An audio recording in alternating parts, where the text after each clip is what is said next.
My name is Dr. David Perrine, and today I wanted to talk to you a little bit about how to lift. It's a big issue for a lot of people in my practice that I see them come in due to back issues, knee issues, hip issues, due to improper technique as far as lifting. Something that's very simple, but I think many of us have taken it for granted over the years. So I'm just going to show you a couple little things that I think can help you in the long run and keep you out of my office or out of the chiropractic office. So what we're going to do is we're going to talk about just some of the basics. First thing we want to think about is keeping your nose between your toes. So if we've got something that we have to pick up over here, we don't want to turn and lift. That's a really stressful position on the spine. What we want to do is keep our nose between our toes, so we're always going to be moving. So wherever our object is, we move towards it versus trying to bend and lift down to pick it up. Another thing I want you to think about is keeping that gut, keeping those stomach muscles really tight. When we do that, it creates a corset and it keeps us from bending forward. So many people, when they go to lift, they're bending and they're rounding that back. Very stressful again on the spine and on the discs. So what we want to think about is when we tighten up those stomach muscles, it sort of forces me to bend at my hips versus at my back, because I've created this nice tight corset. Another thing that you can do is think about having a rod going down from the top of your head down through your tailbone, so there's no way that you can bend. You have to bend either back from a deadlift standpoint or straight down from a squat. So let's talk about both of those movements, because those are the only two ways, if there's something on the ground, that you can pick up.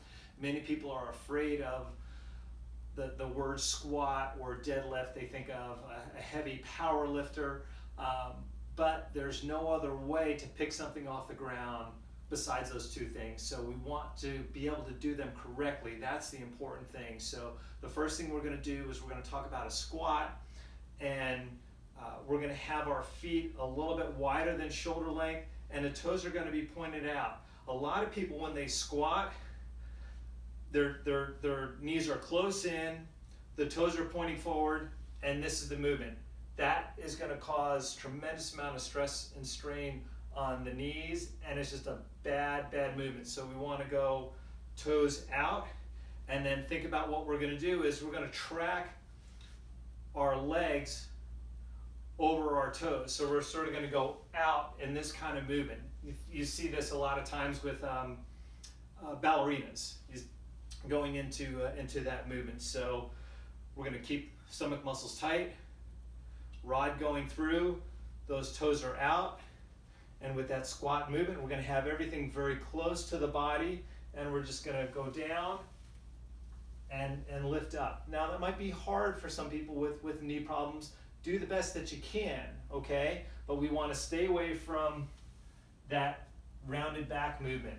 So the second movement is a deadlift. And with a deadlift, most important, we have to keep that object close to us. We're not reaching out for anything.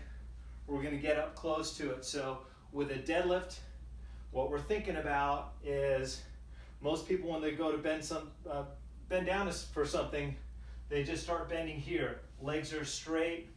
There's no movement in the hips. It's all from the back. So what we want to do is you almost want to think about kicking your rear end out. So that is the first movement. And then we're going to bend here, and everything, again, my back is straight. There's no curve in there. That back is straight, and now I'm lifting up. You should feel that in your hamstrings and your glute muscles. Little things, even if it's a piece of paper on the ground, because people think, well, it's just a piece of paper. As soon as you start going forward, your body weight now has to be supported. So just get into those habits. Remember, toes out, a little bit wider. We're going to go straight down.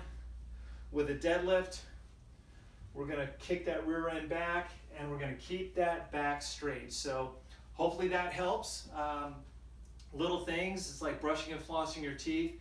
That's going to be the most important thing to keep you out of my office, which is a good thing. I'd much rather see you in the grocery store or at a restaurant. So have a great day. Hopefully this was helpful, and if so, spread it around. So I look forward to talking to you soon. Have a great day.